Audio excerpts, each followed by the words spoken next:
করছো কেন? এতক্ষণ তো ভালো করেই কথা বলছিলে। তা কি করুম? তুমি তো বিশ্বাস করতেছো না যে আমি রামায়ণের হনুমান। তা তুমি এতদিন ছিলে কোথায়? আমি হিমালয়ের একটা গুহায় বইসা তোমাকে ওইখানকার আদব কায়দা রপ্ত করতেছিলাম। তা তুমি একাই ছিলে? না না, আমার লগে ঘরের শত্রু বিভীষণটাও ছিল। আমরা দুজনেই অমর্ত্য।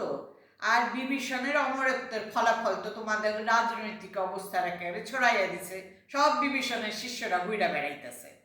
তা তুমি নিজের জায়গায় গেলে না কেন? আরে আগেই তো আমি কিষ্কিন্ধায় গেছিলাম। উমা, ওইখানে গিয়া দেখে আমার যার ভাইরা কেউ নাই, সব তোমাকে ওইখানে এসে পড়ছে। তা তুমি একটু পড়াশোনা করেছো? ইংরেজি টিংরেজি জানো? ও, জানো না কেন? তাহলে বলো তো, পিলার বানান কি? একটা এল দিলেই চলে, তবে যখন লিখবা তখন দুইটাই দিও, তাহলে একটু পোক্ত হইল।